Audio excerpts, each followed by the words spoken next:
하늘 말씀은 구약 성경 에스겔 45장 13절부터 17절까지 말씀입니다.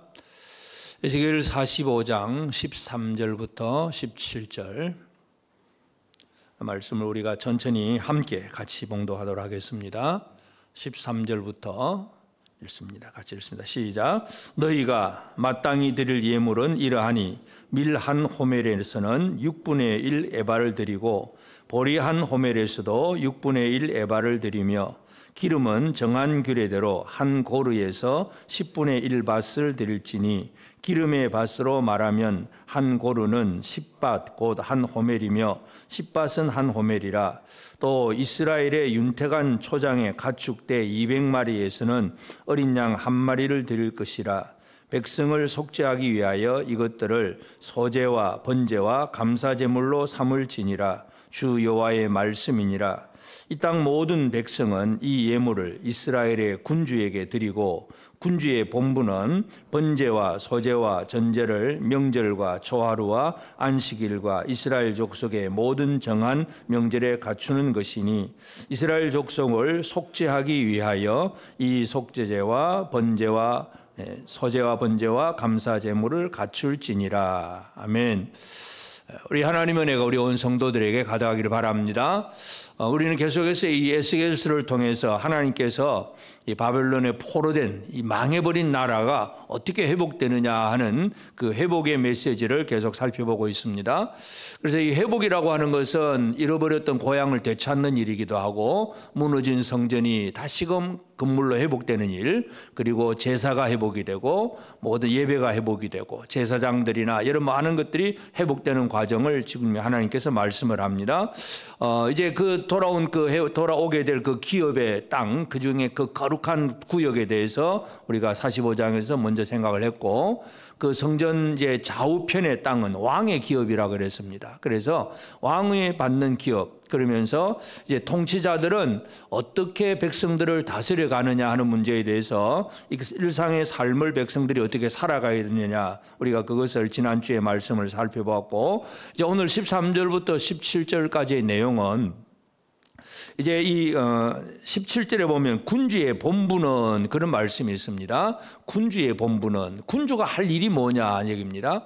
여기서 이제 군주라는 말과 앞에 왕이라는 말이 같은 단어입니다. 그래서 같은 단어인데 이제 왕이라고 하는 특별한 단어를 더 사용할 때도 많이 있지만 이 군주나 왕 같은 단어를 사용을 하는데, 이 왕이 할 일, 왕의 본분, 군주의 본분이 뭐냐 하는 것, 이제 이것을 우리가 살펴보면서 하나님께서 왕을 세운 목적이 뭔가를 우리가 이해할 필요가 있습니다. 우리는 이 세상에 있는 우리나라 대통령이라든지 세상의 왕이라든지 이 세상의 통치자들과 하나님 나라, 이 지금 신정 통치, 하나님이 직접 다스리는 이스라엘의 그 통치자들하고는 약간의 차이가 있습니다. 그래서 세상의 왕들은 어떻습니까? 백성들이 그냥 평안하게 살고 걱정 없이 염려 없이 배부르게 잘 먹고 잘 살게만 해주면 그건 좋은 왕이죠. 근데 막 여러 가지 막 문제가 일어난다 그러니까 별로 우리가 막 안 된다 그러고 막 반대하기도 하고 그렇게 합니다. 사람에 따라 보는 시각에 따라서 다를 수도 있겠지만, 하여튼 세상 왕들은 내 기준입니다. 내 기준. 내 마음에 드냐 안 드냐 이거죠. 내 마음에 들면 좋은 왕이고 안 들면 뭐 탄핵하라 그러고 뭐 전부 다 이제 전부 내 기준이지 하나님 기준이 아닙니다. 그러면 진짜 하나님이 하나님 나라의 백성을 위해서 세우는 군주의 본분이 뭐냐, 이것에 대해서 오늘 우리가 살펴보면서 참으로 이 군주가 누구이고 그 군주 때문에 우리는 어떤 삶을 살아내느냐, 또 살 수 있느냐, 오늘 우리가 이 부분을 한번 살펴보기를 원합니다. 그래서 이 세상에는 하나님께서 이스라엘 속에는 기름 부음 받은 직분이 세 가지가 있잖아요. 왕이 있고 제사장이 있고 선지자가 있습니다. 그 중에 이제 우리가 제사장이 회복이 된 걸 얘기했고, 지금 왕에 대한 얘기를 지금 계속 진행을 하고 있습니다. 이 군주의 본분이 뭐냐? 그래서 군주가 그 자기 본분대로 할 일을 제대로 하면 이 나라가 어떤 모습이 되느냐, 그것을 우리가 이해할 수가 있습니다. 제일 첫 번째로 오늘 우리가 읽은 본문을 보면 너희가 마땅히 드릴 예물은 이러하니, 마땅히 드릴 예물에 대해서 얘기를 합니다. 밀 한 호멜에서는 6분의 1 에바를 드리고 보리 한 호멜에서도 6분의 1 에바를 드리고, 그 다음에 14절에 보면 기름은 정한 규례대로 한 고루에서 10분의 1 밭을 드릴지니 기름의 밭으로 말하면 한 고루는 10밭 곧 한 호멜이며, 그러니까 밀, 보리, 기름. 그 다음에는 15절에 보면 이스라엘 윤택한 초장의 가축대 200마리, 가축대가 200마리 중에서 어린 양 1마리 그렇게 드려, 그것을 드리라. 그러니까 곡물들 또 이제 목축을 하면, 유목을 하면 그 짐승들 중에 1마리 다 이 분량을 정해놓고 그것을 드리라고 분명히 말씀을 합니다. 그래서 이제 우리가 보통 백성들, 이스라엘 백성들의 입장에서 본다면 하나님 앞에 감사하기 위해서 언제든지 개인적으로 하나님 앞에 번제물도 끌고 갈 수 있고 소제물도 가져가기도 하고, 또는 뭔가 자기가 죄를 범했으면 속죄물도 끌고 가야 되고 화목제도 드릴 수도 있고 얼마든지 할 수가 있습니다. 그래서 개인적으로도 얼마든지 할 수는 있고 그건 뭐 개인적인 문제고, 군주의 본분은 뭐냐 하면 이 성전에서 매일매일 하나님 앞에 드려지는 제사가 있어야 되는데 그걸 상번제라고 그럽니다. 이제 그런 것들이 드려질 수 있도록, 그래서 백성들로부터 이제 정해진, 쉽게 말해서 세금을 받는 거예요. 세금과 같이 정해진 것이 있습니다. 그래서 이제 그 기름, 밀과 보리는 60분의 1, 또 기름도 60분의 100분의 1, 또 양은 가축대는 200분의 1, 이런 식으로 뭔가 정해진 세금을 받아서 이걸 가지고 이제 성전에서 매일매일 하나님 앞에 제사 드린 일이 이루어지도록 준비하는 것, 갖출진이라 하는 것, 갖추는 것이 바로 군주의 본분입니다. 다시 말해서 군주가 할 일을 제대로 안 하면 성전의 기능이 작동이 안 됩니다. 제사장은 있고, 또 물론 일반적으로 뭐 개인적으로 누가 와서 번제와 소제 막 드리긴 하겠지만, 그렇지 않으면 우리가 조금 이따 살펴보겠지만 이 성전에서는 상번제라는 거 있었어요. 아침에 양 1마리, 저녁에 양 1마리, 그리고 번제와 함께 소제물도 같이 드리고, 매일 쉽게 말해서 양 2마리를 매일 드려야 돼요. 매일. 그리고 일반적으로 어떤 개인이 제물을 안 가지고 오면 성전에는 쉽게 말해서 제물이 없는 거예요. 그렇기 때문에 이 제물을 매일 드릴 수 있도록 군주의 본분은 그 모든 제물을 갖출지니라. 근데 어떻게 갖추느냐? 백성들이 정한 세금과 같이 밀과 보리는 60분의 1, 기름은 100분의 1, 그리고 짐승 가축은 양떼는 200분의 1, 그런 식으로 세금을 받아서 그걸 잘 갖추어서 매일 성전에서 제사가 드려지게 하는 것, 이것이 바로 군주의 본분이라는 얘기입니다. 그러니까 군주의 본분은 첫 번째가 뭐냐 하면 하나님의 백성들로 하여금 늘 하나님 앞에 일상에서 드리는 자, 헌신의 사람으로 만들어내는 것이 바로 군주가 해야 할 일입니다. 믿음이 강한 자는 뭐 누가 말하지 않아도 자기가 늘 감사함으로 기쁨으로 막 헌금도 많이 하고 뭔가 잘 할 수 있잖아요. 그런데 믿음이 약하면 어떻습니까? 내 주변에 있는 것이 너무 아까우니까 헌금이 잘 안 돼. 그러니까 늘 드릴 수도 안 드리고 싶은 뭐 마음도 없고. 그렇지만 정한 세금은 어떻습니까? 여러분, 세금 안 내면 어떻게 됩니까? 국법인데 세금이 정해졌는데 세금을 안 내면 뭐 처벌을 받잖아요. 나중에 벌금을 더 받든지 뭐 하여튼 세금을 적게 내려고 회피하려고 사람들이 많이 애를 쓰기도 하겠지만, 하여튼 세금이라고 하는 것은 나라가 정한 법이 되는 것이고 그거는 당연히 내야 될 것입니다. 그러니까 군주는 뭐냐 하면 하나님 앞에 예물을 드릴 수 있도록 그 정한 규례를 가지고 모든 백성들이 드리는 사람으로 만들어내는 것이 바로 군주의 첫 번째 본분입니다. 그러니까 이 백성들, 이 하나님을 섬기는 하나님의 백성들로 하여금 하나님을 늘 섬길 수 있는 사람으로 만들어내는 것, 이것이 군주의 본분이에요. 그래서 그냥 백성들이 배부르게 잘 먹고 잘 살도록 이런 개념이 아니라 첫 번째가 바로 하나님 앞에 예물을 드리는 것. 군주는 물론 개인적으로 하나님 앞에 자기가 드릴 수는 있습니다. 그러나 자기가 제사장처럼 역할을 하는 건 아니죠. 만약 제사장처럼 역할을 하는 것은 그럼 오히려 잘못됩니다. 구약에 이제 유다 왕 우시아가 한번 그런 얘기를 하다가 망했잖아요. 우시아가는 그래도 유다 왕 중에서 좀 강한 왕이었어요. 주변 나라들을 또 정복도 하고 땅도 차지하고 힘 있는 왕이었는데, 자기가 잘 나가다 보니까 무슨 일을 하느냐 하면 자기가 성소 안에 들어가서 분향을 하려고 그러고 자기가 제사장 노릇 하려고 하다가 우시아가 혼이 납니다. 역대하 26장 16절에 보면 그가 강성하여짐에, 우시아가 강성하여짐에 그의 마음이 교만하여 악을 행하여 그의 하나님 여호와께 범죄하되 곧 여호와의 성전에 들어가서 향단에 분향하려 한지라. 이래가지고 그 자리에서 하나님께서 쳐서 나병이 걸리게 되고 쫓겨나게 됩니다. 그래서 이제 이 우시아는 한동안은 바로 죽지는 않고 별궁에 갇히게 되죠. 그리고 아들 요담이 이제 대신 통치를 하게 되고, 그러니까 우시아는 교만하다가 그렇게 되는 거예요. 그러니까 이 제사장의 역할은 따로 있고 왕의 역할이 따로 있는데 이걸 구분을 못하면 우시아처럼 망할 수가 있습니다. 그래서 우시아는 이 왕이라고 하는 것은 백성들이 하나님을 잘 섬길 수 있도록 만들어내는 것, 이것이 바로 그 역할이에요.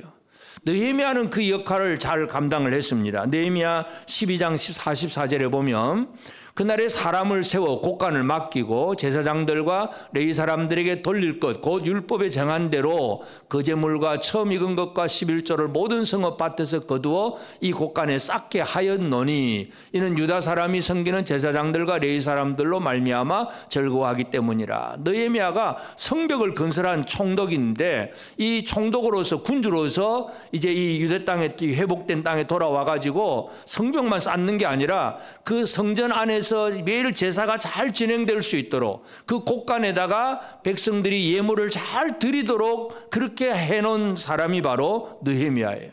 그래서 이 군주의 본분을 다한 사람은 바로 느헤미야 같은 사람이다 하는 걸 우리가 알 수가 있습니다. 그래서 진짜 하나님이 원하시는, 하나님이 세우는 그 하나님 백성들의 왕은 그 백성들을 하나님을 잘 섬기는 사람으로 만들어낸다는 거. 물론 이제 여기에는 이제 강제적인 규정이기도 합니다만은 정한 규례대로 정한 대로 이제 내야 되니까. 그래서 곡식들은 60분의 1, 기름은 또 100분의 1, 소나 양은 200분의 1, 뭐 이렇게 뭔가 정한 어떤 규례가 있긴 하지만 하여튼 그걸 드리도록 군주가 통치를 하는 것, 이것이 군주의 본분입니다. 그리고 두 번째로 우리가 생각해야 될 것은 이 군주가 이렇게 드리는 것은 첫 번째는 매일 드려야 되긴 하겠지만 어떤 때는 또 여기 보면 이제 정한 절기에 대해서 하나님께서 말씀을 하고 있습니다. 이 군주의 본분은 여기 보면 이제 17절에 군주의 본분은 번제와 소제와 번제 제물을 명절과 그리고 초하루와 안식일과 이스라엘 족속의 모든 정한 명절에 갖추는 것이니, 모든 절기 명절에 갖추는 것. 명절로 하면 이제 어떻게 됩니까? 보통 매일에 살아가는 생활보다 명절은 온 백성들이 함께 모입니다. 함께 모이잖아요. 예를 들어서 뭐 6월절 또는 어떤 뭐 수장절, 초막절 이렇게 하면 온 백성들이 막 성전에 모이고, 물론 다른 곳에 모이기도 하겠지만 하여튼 일단 성전에 많이 모입니다. 많이 모이면 일단 모이면 뭐 제사 드리고 뭐 하긴 하지만 그래도 모이면 어떻게 해야 됩니까? 뭐가 필요합니까? 모이면 먹어야 되잖아요. 모이면 먹어야 되죠. 우리가 주일날 예배 드리면 점심 먹습니까? 안 먹습니까? 먹어야 되잖아요. 근데 주일날 먹는 거 하고 명절에는 또 특별한 음식입니다. 엄청나게 더 많이 모이고 더 많은 걸 준비합니다. 그러니까 군주의 본분은 뭐냐 하면 바로 그러한 절기를 따라서 초하루, 안식일 또 여러 가지 많은 절기들, 이 절기들을 잘 지켜서 오늘은 뭐 내일은 무슨 날이다, 내일은 무슨 날이다, 계속 이제 뭐 모르는, 거의 대부분 알고는 있긴 하겠지만 군주가 계속 이제 광고를 하듯이 알려줘야 되겠죠. 그리고 준비를 해야 되겠죠. 그래가지고 모든 절기에 모든 이제 백성들이 함께 모여서 하나님을 섬기고 또 먹고 마실 수 있도록 모든 걸 갖추는 것이 바로 군주가 할 일이에요. 백성들이 그렇게 드렸던 걸 다 준비했다가 그걸 매일 드리는 제사도 드리지만 이 특별히 명절에 특별하게 또 제사를 드립니다. 물론 이제 정한 절기가 아닌 특별한 경우에 한 번씩 있을 수 있는 그런 절기도 있습니다. 예를 들어서 솔로몬이 성전을 다 짓고 성전 봉헌식을 할 때, 성전 봉헌식을 할 때 솔로몬 왕이 어떻게 했느냐 하면 열왕기상 8장 6절에 보면 63절에 솔로몬이 여하 목자의 희생 제물을 드렸으니 곧 여호와께 드린 소가 2만 2천 마리요, 소가 2만 2천 마리, 양이 12만 마리, 이와 같이 왕과 모든 이스라엘 자손이 여호와의 성전에 봉헌식을 행하였는데, 성전 봉헌식을 행할 때에는 왕이 자기 재산을 내놓는 거예요. 왕이 재산을 내는데 어느 정도입니까? 소가 2만 2천 마리입니다. 소 한 마리 얼마씩 하죠, 요즘은? 뭐 적어도 한 500만 원 잡고. 그 2만 마리면 어느 정도? 엄청난 액수예요. 그냥 왕이 내놓을 수 있는 정도. 소가 2만 2천 마리, 양이 12만 마리. 백성들이 다 모여서 봉헌식을 하고 그들이 먹고 마실 수 있도록, 심지어 남으면 싸갈 수 있도록 그렇게 풍성하게 준비하는 것이 바로 군주의 본분이었어요. 오늘은 무슨 날, 오늘은 무슨 날, 백성들이 모여라, 하나님을 섬겨라, 예배하라. 그러면 또 군주는 그걸 다 베풀어주고 나누어주고, 이것이 바로 군주의 본분이라는 걸 알 수가 있습니다. 다시 말해서 이 명절이라고 하는 것은 하나님의 시간표잖아요. 우리가 이스라엘 절기를 따라서 본다면 6월절부터 시작해서 초실절, 무교절, 그 다음에 중간에 또 맥추절, 그 다음에 나팔절, 또 대속제일, 수장절까지 모든 절기뿐만 아니라 초하루, 매월 1일이 되는 초하루, 그 다음에 안식일, 하여튼 모든 정한 절기마다 하여튼 많이 모일 때마다 군주가 할 일은 계속해서 그 모든 예물들을 갖추는 거예요. 그러니까 그 갖추는 것이 군주 혼자만의 힘으로 안 되잖아요. 그러니까 백성들이 계속 드리고 군주는 그걸 잘 갖추어서 절기가 잘 왕성하게 지켜질 수 있도록. 절기의 목적이 뭡니까? 하나님이 절기를 주신 목적은 바로 하나님이 어떤 일을 하셨는가를 기억하게 하는 거잖아요. 기억하는 거. 6월절. 이스라엘이 애굽에서 건짐을 받은 사실, 심판의 천사가 넘어가고 그 피의 천사가 넘어가고 피를 바른 피를 바른 문 지방을 심판의 천사가 통과해 넘어가 버리고 집안에 있는 사람들을 구원받은 절기, 바로 6월절, 하나님의 구원, 또 하나님의 공급하신 모든 이 절기들은 전부 하나님의 은혜를 기억하는 절기이기 때문에 이 군주를 통해서 이 절기들을, 명절들을 잘 지키게 하신 것이 바로 하나님의 뜻입니다. 그러니까 백성들로 하여금 첫 번째는 드리는 사람, 두 번째는 기억하는 사람, 하나님의 은혜를 기억할 줄 아는 사람으로 만들어내는 것이 바로 군주의 본분이라는 걸 알 수가 있습니다. 그러면 그 결과로 무슨 일이 벌어지느냐, 제일 중요한 것이 뭐냐 하면 바로 또 17절에 다시 한번 보면 17절, 군주의 본분은 번제와 소제와 전제를 명절과 초하루와 안식일과 이스라엘 족속의 모든 정한 명절에 갖추는 것이니 이스라엘 족속을 속죄하기 위하여. 이게 가장 핵심이에요. 중요한 것이 바로 속죄라고 하는 단어입니다. 이 속죄가 얼마나 중요하냐면 사람이 죄를 속하지 못하면 영원한 지옥입니다. 죄를 속하면 영원한 천국입니다. 여러분, 인간의 이 지금 많은 문제들은 뭐 때문에 이런 많은 고통들이 생기고 질병과 사망, 분쟁, 많은 문제들이 생겼습니까? 죄악이잖아요, 죄. 아담과 하와가 선악을 알게 하는 실과를 따먹고 범죄함으로 내어 쫓긴 죄 때문에 이 세상의 모든 고통이 시작이 되었습니다. 다시 말해서 속죄를 이룬다는 것은 우리 인생의 키가 열쇠가 바로 속죄라고 하는 단어입니다. 다시 말해서 군주의 통치는 일반 왕들의 통치와 하나님 나라 왕의 통치의 그 마지막 최종적인 목적이 다르다는 것을 우리가 여기서 알 수가 있습니다. 민수기 28장 3절에 보면 또 그들에게 이르라, 너희가 여호와께 드릴 화제는 이러하니 1년 되고 흠없는 순양을 매일 2마리씩 상번제로 드리되, 매일 이제 상번제를 드립니다. 상번제, 상이라고 하는 거 일상상자, 일상으로 하루 2번 아침 저녁으로 매일 하나님 앞에 번제물을 드립니다. 근데 번제의 목적이 뭐냐면 레위기 1장 4절에 보면 번제는 그는 번제물의 머리에 안수할지니 그를 위하여 기쁘게 받으심이 되어 그를 위하여 속죄가 될 것이라. 여러분, 우리가 속죄라고 하는 단어만 생각하면 5가지 5대 제사 중에서 속죄제만 생각을 할 수가 있습니다.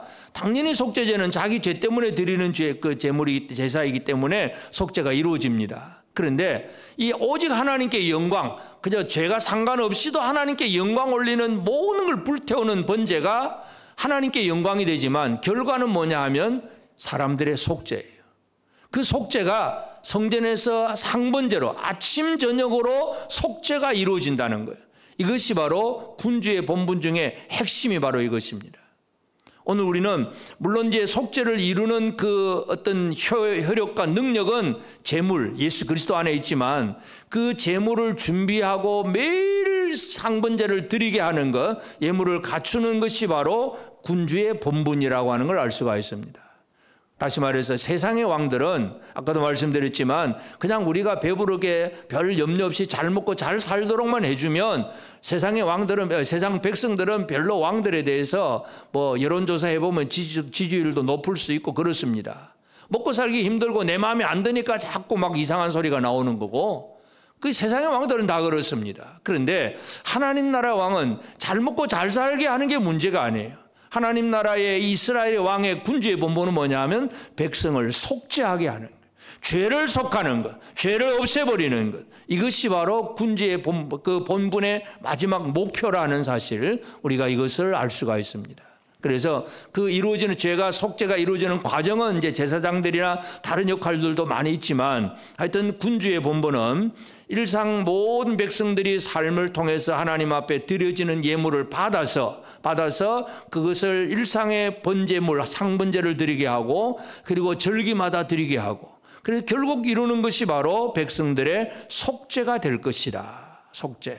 이것이 하나님께서 하나님의 백성들에게 지금 그 회복된 이스라엘 백성들을 어떤 백성으로 만드느냐 하는 얘기입니다. 다시 말해서 백성들은 속죄함을 받은 백성이 되는 것, 헌신의 사람이 되고 하나님을 기억하는 사람이 되고 마지막으로 속죄를 이룬 사람이 되는 것, 이것이 바로 하나님께서 하나님의 백성들을 만드시는 하나님의 이 프로그램이에요.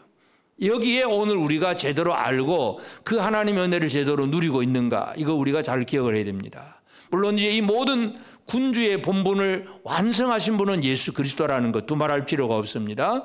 예수 그리스도는 어떤 분이냐 하면 바로 우리를 진정으로 하나님 앞에 제대로 예배하는, 제대로 헌신하는 삶을 살게 해주는 것이 바로 예수 그리스도입니다. 예수는 하나님 아버지 앞에 직접 들어가서 예배하는 분이잖아요. 아들이 아버지 앞에 늘 대화하는 분이니까 그게 바로 진짜 아버지를 섬기는 분이고, 우시아는 자기가 뭐 왕인데 거들먹거리다가 그냥 교만하게 들어갔다가 오히려 망했지만, 하나님의 아들 예수는 그런 왕이 아닙니다. 아버지와 직접 통할 수 있는 왕입니다. 그런데 그 예수는 오늘 우리에게 예수 이름을 우리에게 주셨어요. 그 이름을 주신 것이 뭐냐면 우리가 하나님을 섬기는 사람이 되게 하셨다는 사실을 알 수가 있습니다. 골로새서 3장 17절에 보면 또 무엇을 하든지 말에나 일에나 다 주 예수 이름으로 하고, 예수 이름으로 하고 그를 힘입어서, 예수를 힘입어서 하나님 아버지께 감사하라. 하나님 아버지 앞에 감사도 예수 이름 없이 감사하는 것은 예배가 안 됩니다. 헌신의 완성이 안 됩니다. 사람들은 예를 들어서 유대인들을 나름대로 문자적으로 열심히 11조도 하고 바리새인이 막 금식하고 일에 2번씩 금식하고 11조하고 다 했어요. 그런데 예수 이름으로 하지 않으면 그 헌신의 삶은 완성되지 않습니다. 오늘 우리가 하나님 앞에 드리는 그 헌신의 삶도 나의 노력, 나의 힘, 나의 뭐 뜨거운 열정 이거 가지고 드려졌다고 하나님이 야 네가 수고했다, 하나님 그거 보시는 거 아니에요. 하나님이 그걸 보시려면 우리가 뭐 예물을 솔로몬하고 비교해보면 우리가 비교나 됩니까? 그리고 소 한 마리라도 제대로 드릴 수 있습니까 여러분? 이 솔로몬하고 비교해보면 우리는 도대체 비교도 안 돼요. 그런데 우리의 헌신, 우리의 감사를 온전하게 하시는 이는 예수 그리스도라는 얘기죠. 예수 안에서 진정한 우리는 헌신의 사람이 될 수가 있습니다. 하나님 앞에 예배하는 것, 하나님 앞에 감사하는 것 자체가 바로 우리는 예수 안에서 이루어지는 일이라는 사실을 분명히 알 수가 있습니다. 그러므로 예수 없이는 아무것도 아니라는 거 우리가 꼭 기억을 해야 됩니다. 또 우리 예수님은 모든 지금 이 군주가 기억해야 될 절기들, 그 절기를 다 이루신 분도 바로 예수 그리스도잖아요. 유월절에 어린 양이 되신 예수 그리스도, 초실절에 첫 부활의 첫 열매가 되신 예수 그리스도, 또 이 무교병 누룩 없는 떡과 같이 진짜 우리의 생명의 떡, 양식, 하늘의 양식을 공급하시는 분이 바로 예수 그리스도. 모든 절기가 바로 예수 안에서 다 완성이 된 거예요. 다시 말해서 아까도 말씀드렸듯이 이 절기라고 하는 것은 하나님께서 하나님의 백성들로 하여금 뭔가를 기억하게 하는 것이 바로 절기의 목적인데, 그 목적을 예수님이 다 이루셨습니다. 그러니까 이제는 문자적인 어떤 절기를 지키는 것이 아니라 예수를 기억하는 것, 이게 가장 중요하다는 얘기죠. 예수는 기억 안 하고 다른 절기만 기억을 하면 이건 이제 옛날 유대교로 돌아가는 거예요. 이제 이렇게 되면 책망을 받게 됩니다. 갈라디아 교회가 처음에 바울에게 복음을 듣고 예수 이름을 믿음으로 구원을 받았습니다. 그런데 이제 율법주의자들이 들어와 가지고 또 이상하게 옛날 율법으로 돌아가 버렸어요. 그러니까 바울이 책망을 합니다. 갈라디아서 4장 10절 11절에 보면 너희가 날과 달과 절기와 해를 삼가 지키니 내가 너희를 위하여 수고한 것이 헛될까 두려워하노라. 너희가 또 이 옛날로 돌아가서 날과 달과 절기 이런 걸 헛되이 지키고 있으니까 내가 복음 전한 게 이게 다 그냥 허송세월 그냥 무산으로 돌아가는 거구나. 내 수고가 그냥 물거품이 되었구나. 바울의 탄식이에요, 탄식. 진짜 예수 이름을 믿음으로 구원받는다는 사실을 전했으면 그 믿음 가지고 끝까지 나아가야 되잖아요. 그런데 아니 그런가 보다도 뭐 이렇게 오늘은 무슨 날이고 무슨 날이니까 이걸 지켜야 구원을 내고 이렇게 지켜야 되고 뭐가 하고 막 이렇게 하다 보니까 갈라디아 교회가 넘어가는 거예요. 그것이 책망받는 이유였습니다. 분명한 것은 우리가 뭘 기억을 해야 되느냐. 예수님께서 우리에게 기억하라고 기념하라고 하신 것은 한 가지밖에 없어요. 고린도전서 11장 24절에 보면 축사하시고 떼어 이르시되 이것은 너희를 위하는 내 몸이니 이것을 행하여 나를 기념하라 하시고 떡을 떼어주시면서 나를 기념하라 그러시고 그 다음에도 잔을 부어주시면서 나를 기념하라고 하십니다. 우리가 기억하고 우리가 기념해야 될 것은 예수 그리스도밖에 없습니다. 이단들은 특별히 또 우리 주변에 있는 뭐 하나님의 교회, 뭐 어머니 하나님 뭐 믿어보라고 뭐 이상한 짓 하는 그런 교회는 성경대로 살아야 된다 그러면서 막 유월절을 지켜야 되고 뭐 자꾸 그런 얘기를 합니다. 문자적으로 유월절은 이미 예수 그리스도 안에서 완성이 된 거예요. 우리는 예수 그리스도의 죽으심, 십자가의 죽으심을 기억하고 기념하는 것. 이것만이 우리가 해야 할 일입니다. 예수를 기억하면 구약의 모든 절기는 다 기억하는 것과 마찬가지입니다. 키가 하나 있는데 이 키 하나는 열지 않고 엉뚱한 것 찾아 헤매는 사람들, 이게 바로 구약으로 돌아가는 사람들. 갈라디아 교회가 그렇게 한번 돌아갔고 이 땅의 이단들도 그런 일들이 너무나 많습니다. 예수 안에서 모든 절기가 완성이 되었습니다. 예수를 기억해야 합니다. 여러분 예수를 기억하고 사십니까? 예수를 기억한다는 거, 이게 무엇인가를 또 한번 살펴봐야 됩니다. 또 한 가지 우리는 예수님은 결국은 우리에게 어떤 일을 이루셨습니까? 일상의 삶 속에서 속죄의 은혜를 누리며 살게 하시는 것이 바로 예수 그리스도께서 하신 일이라는 것. 우리가 일상의 삶에서도 속죄의 은혜를 누리고 살아야 됩니다. 우리가 처음으로 예수를 구주로 영접하고 믿음으로 회개하고 예수를 믿으면 구원을 받습니다.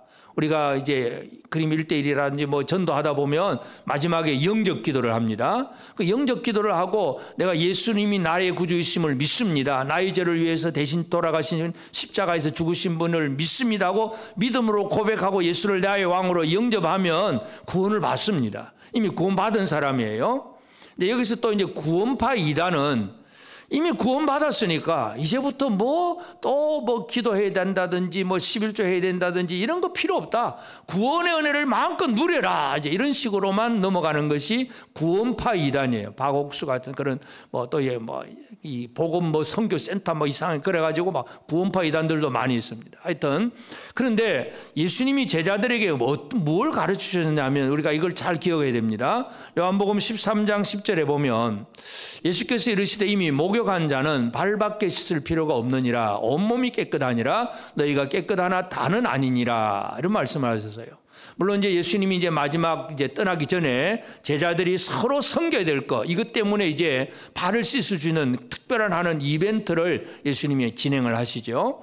그러니까 제자들은 서로 남들이 발을 씻어주기를 바라고 있는데 예수님이 제자들을 직접 발을 씻겨줍니다. 베드로가 너무 황공해가지고 그러면 안 됩니다. 내가 예수님 씻어드려야 되는데 하니까 그러니까 예수님이 내가 너를 씻지 않으면 너는 나와 상관이 없다. 그러니까 아이고 그러면은 발뿐이 아니라 다 씻어달라 그러니까 이미 목욕한 자는 이미 깨끗해진 사람은 발밖에 씻을 필요가 없다. 발은 씻어야 된다 그 말이잖아요.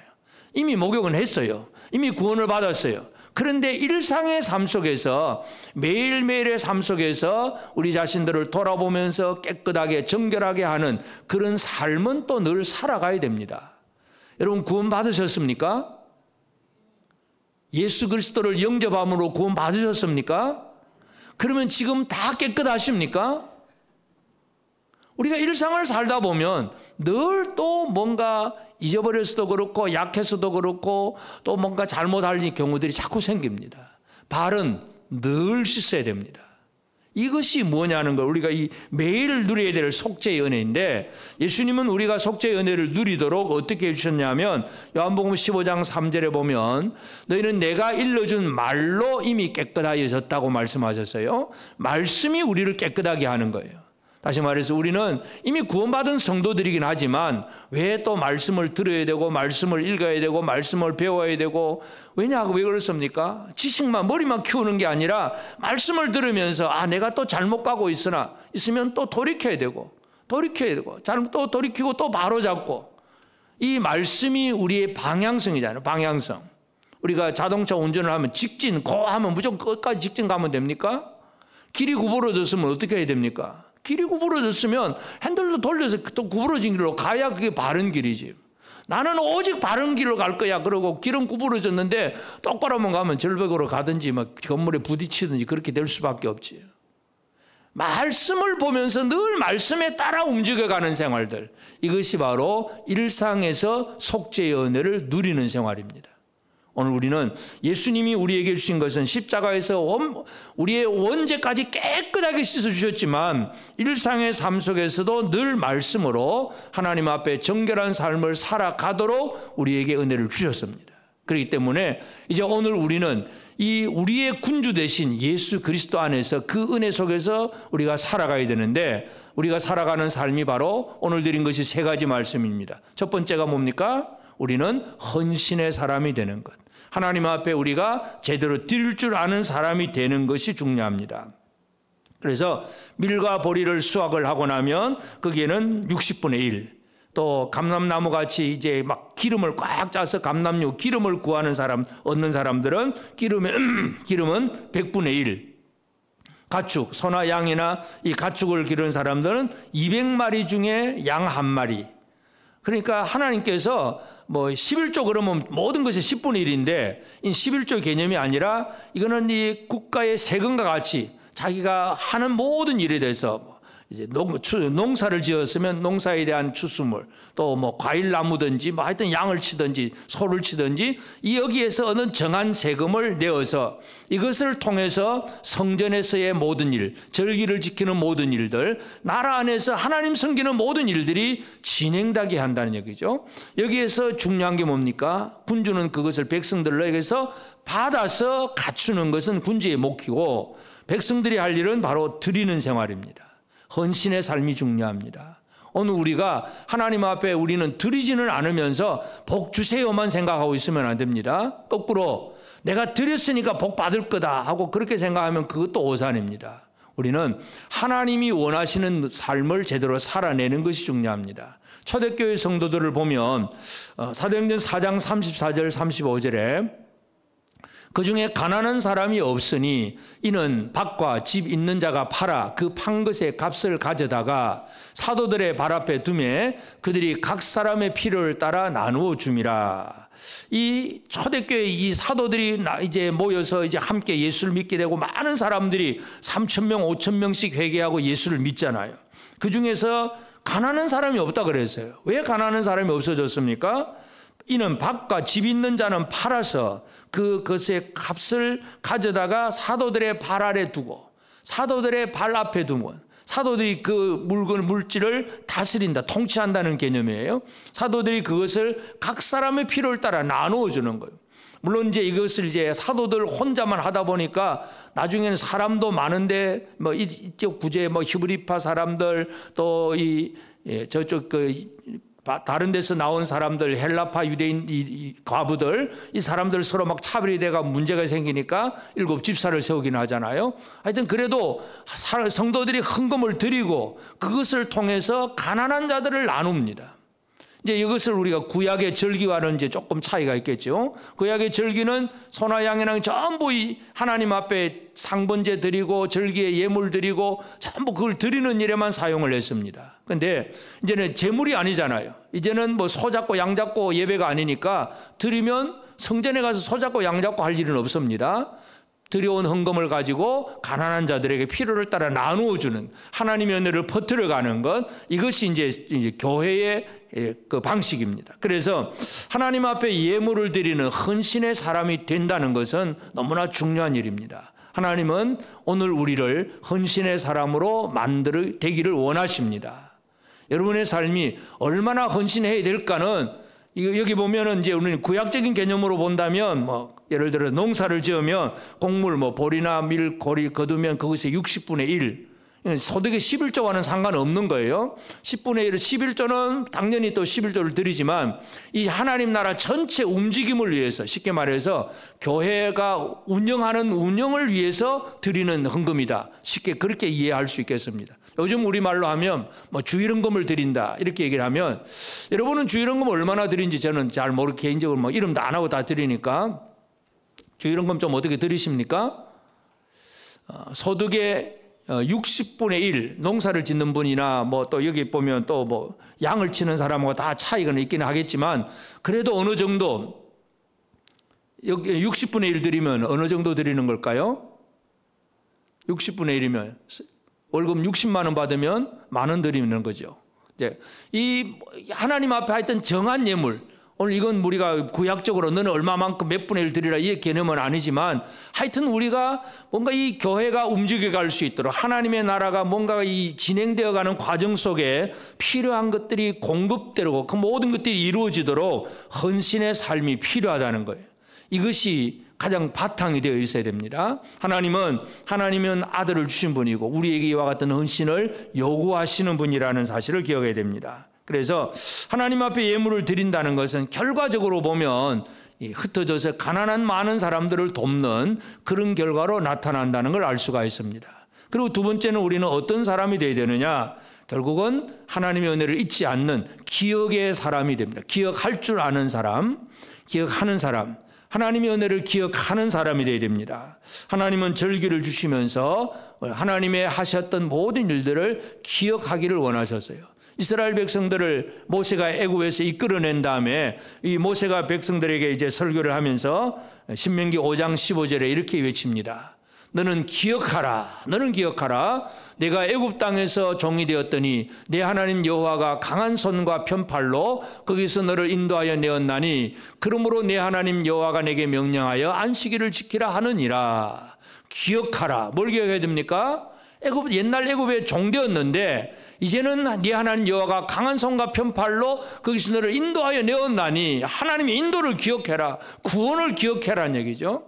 그래, 그 구원을 기억하는 게 뭐냐? 머릿속으로만 기억하는 게 아니고 생각만 하는 것이 아니고 기억하는 자의 삶은 뭐냐? 네 하나님 여호와가 내게 명령하여 안식일을 지키라 하느니라. 이게 기억하는 자의 삶이에요. 오늘도 진짜 제대로 하나님 앞에 안식을 제대로 지키느냐, 아니면 세상 일에 매여서 바빠서 힘들어서 뭐 누구 결혼식이 더 바쁘고 누구 친구 만나는 게 더 바쁘고 어디 나가는 게 더 바빠서 안식일을 잊어버린 사람이냐? 나는 예를 들어서 뭐 장사를 하고 사업을 하고 뭘 하다가도 나는 오늘 안식일이 하고 쉬면서 하나님이 더 공급하실 것을 믿음으로 구원하신 하나님을 기억하면 이 안식일을 제대로 지킬 수 있는 사람이 되는 것이고, 아니 하나님의 그 구원을 기억을 할 수 없으면 하나님의 구원의 기억이 안 나니까 내 힘으로만 열심히 살아가려고 애를 쓰는 거예요. 안식 없는 삶을 살고 있는 겁니다. 여러분은 안식하는 삶을 살고 있습니까? 안식을 잃어버린 삶입니까? 안식하십니까? 우리가 어떤 일을 하다고 뭐 엿새 동안 열심히 일하고 이래 되는 안식해도 하나님이 먹여 살려주신다. 이걸 기억하는 거예요. 만나를 광야에서 하루 계속 처음에는 한 오멜씩만 거두다가 안식일 전날에 이틀분을 거두게 합니다. 그러니까 이스라엘 백성들은 그냥 시키는 대로만 하면 안식일도 그냥 먹고 사는데 지장이 없다는 얘기잖아요.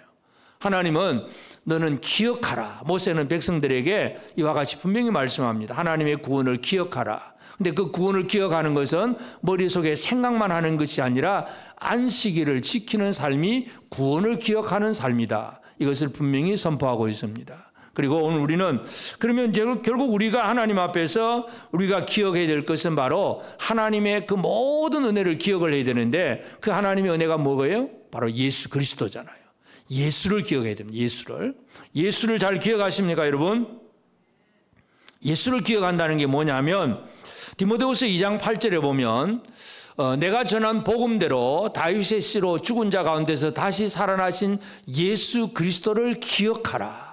사도 바울은 디모데에게 예수를 기억하라 그럽니다. 어떤 예수를 기억하라 그럽니까? 다시 살아나신, 죽은 자 가운데서 다시 살아나신 예수 그리스도를 기억하라. 여러분, 부활의 예수를 기억하면 어떤 두려움이 없을까요? 죽음에 대한 두려움이 없습니다. 우리가 이 땅에서 많은 사람들이 왜 두려워합니까? 죽인다, 죽을 것 같다, 힘들어 죽겠다, 늘 그냥 막 누구 때문에 죽겠다, 누구 때문에 못 살겠다, 막 이렇게 하다 보니까 늘 두려움, 스트레스를 받고 삽니다. 여러분, 이런 스트레스 속에 삽니까? 나는 어떤 어려움이 있어도 나는 살리라 이렇게 살아가고 계십니까? 부활의 예수를 기억하면 어떤 어려움 속에서도 생명의 삶을 살아낼 수가 있습니다.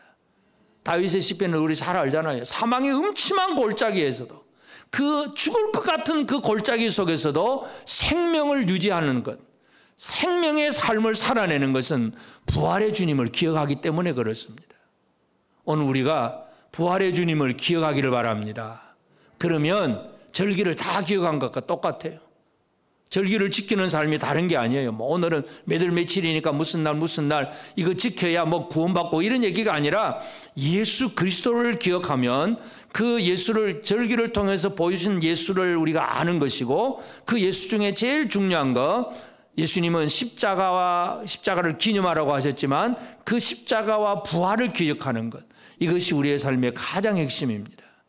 부활의 예수를 기억합시다. 옆 사람에게 한번 얘기합시다. 예수님이 당신을 위해서 죽었다가 살아나셨습니다. 그 예수가 내 곁에 계시는데 부활의 예수를 생각하는데 뭐가 두려울까요? 우리 입에서 죽겠다, 못 살겠다 이 소리가 안 나오는 사람은 부활의 예수를 기억하는 사람이에요. 부활의 예수를 모르니까 큰일 났다, 죽겠다, 못 살겠다 늘 이 얘기가 나올 수밖에 없는 거예요. 죽을 것 같습니까? 누구 자식 때문에 죽겠습니까? 돈이 없어서 아니면 몸이 아파서 죽겠습니까? 죽을 것 같습니까? 살 것 같습니까? 살 것 같습니까? 부활의 주님을 기억하면 우리 입에서 살리라 하는 생명의 언어가 나올 수가 있습니다. 우리는 이 하나님께서 절기를 만들어내시고 군주를 통해서 그 절기를 잘 지키게 하신 의도, 그 목적, 뭘 기억하게 하는가?